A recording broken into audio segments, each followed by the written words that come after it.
Hello everyone, welcome to my vlog. अनि त्यसपछि यो चाहिँ मेरो फर्स्ट ब्लग हुन्छ होला। अनि आज चाहिँ हामी हाइकिङ जानु लाग्यो।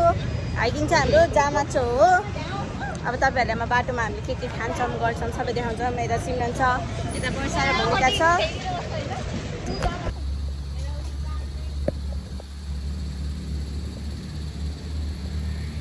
तपाईँहरू आइसी यस्तो देख्नुहुन्छ, त्यहाँबाट जाने हो बाटो। यता म हुँदैछु गाइज, हाई भन। पछि तिमीहरूलाई बुढेसकालमा मेरो युट्युब च्यानल खोलेर हेर्न हुन्छ नि। हामी यस्तो जान्थ्यौँ, अहिले त हिँड्न पनि सक्दैनौँ भनेर। अनि त्यसपछि यता चाहिँ जङ्गलको बाटो अरे। अनि यसमा चाहिँ हल्का उकालो छ अरे, त्यही भएर हामीले चाहिँ उकालो हिँड्नुपर्छ। ए खुसी छौँ के कपाल तर लिएर कस्तो सुहाउने सुहाउँदैन के।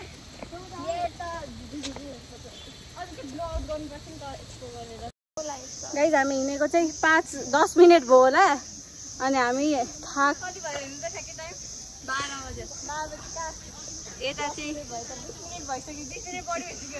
20 मिनट भयो होला। अनि त्यसपछि हामी थाकेर आयो, किनकि हामीले हिँड्ने बानी छैन। अनि यता यो दुईजना बसिसक्यो। अब हामीले एउटा लट्ठी पाए चाहिँ हामीलाई सजिलो हुन्छ होला। भ्यू हेर्नुहोस्, केही छैन, जङ्गल मात्र छ र जङ्गलको बिच उकालो। अनि हिजो मात्र मैले एउटा रिल देखेको थिएँ, जहाँ हाइकिङ गएँ नि, जामाचो हाइकिङ नजानु भनेर। तर मैले त्यसलाई बाल्दिनँ।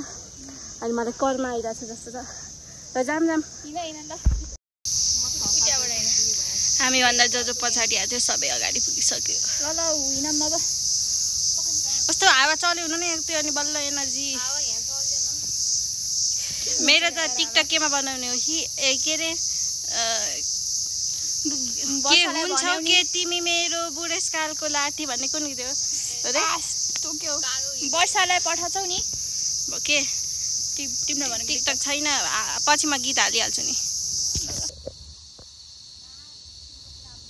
बन्दरिया भाइबरमा पठाउनु। भाइबर पनि घट्छ कि कस्तो घट्छ? WhatsApp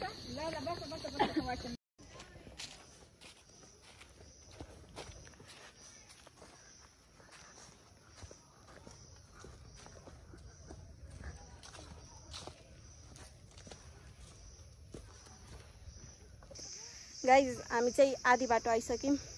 आधी बाटो होइन, आधी बाटो आइसक्यौँ। 4 किलो हेर्नुहोस्, म थाकेर यस्तो के बोल्ने भइसक्यो।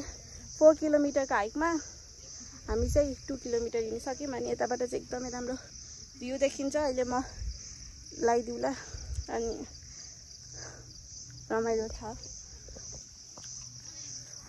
जामाचो हाइक आउँदाखेरि चाहिँ तपाईँहरू मजाले हिँड्न सक्नुहुन्छ भने चाहिँ आउनु। यदि हिँड्न सक्नुहुन्न भने चाहिँ त्यस्तो नआए हुन्छ, अरू ठाउँ जाँदा हुन्छ हाइक गर्न। किनकि यता चाहिँ 2 किलोमिटर हिँडेरै बल्ल उकालो 2 किलोमिटर हिँडेर बल्ल हल्का भए नि भ्यू हेर्न मिल्छ। त्यही भएर यता चाहिँ हिँड्न सक्ने मान्छे मात्र आउनुहोस् है। अब चटपटे बनाएर खान्छौँ हामी, सबै देखाउँछौँ।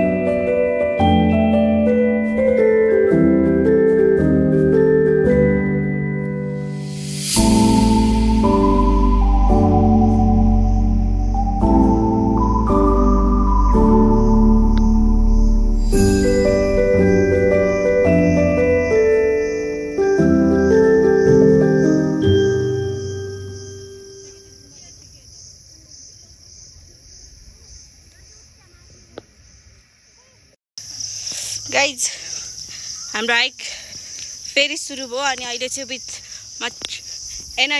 मोर एनर्जीसँग चाहिँ हामी हाइक सुरु गर्दैछौँ। हामीले चटपटे बनाएर खायौँ। मेरो साथीहरू त्यहाँ पुगिसक्यो। म चाहिँ फोटो खिच्न थालेर हल्का पछाडि पढेँ, तर पनि म मेरो साथीहरूलाई भेट्टाइहाल्छु ल। भ्यू त्यो त कस्तो राम्रो भ्यू थियो, यस्तो राम्रो छ नि। हामी त अझै आधीमा पुगेका छौँ क्या अझै 2 किलोमिटर हिँड्नु छ अनि हल्का पानीको थोप पनि आयो नपर्दै हुनु पानी भगवान त्यहाँ हेर्नु न कस्तो डेन्स र डर लाग्दो ठाउँ एक्लै आउँदा त डरै लाग्छ यार तर कहिलेकाहीँ आफूसँग टाइम स्पेन्ड गर्ने हो भने चाहिँ यस्तो हाइक आइ हुन्छ आफ्नैलाई के खानेकुरा लिएर आउने अनि त्यसपछि आफ्नै त्यो हुन्छ नि आफूसँग एकछिन नेचर र आफूसँग खुसी भएर बाँच्ने यता चाहिँ भेरी रोमान्टिक सिनेरी हो यो रुखले के गर्यो क्या सिनाको हालत टाइट भइसक्यो यो मान्छे चाहिँ उफ्रे छ गाइज यताको मैले भ्लग बनाएँ कि नै बिर्सिन्छु क्या अनि यता चाहिँ हामी यो ठ्याक्क यो के भन्छ यसलाई गुम्बाको पछाडि आएको छौँ हेलो गाइज अब हामी फर्किँदैछौँ हेलो गाइज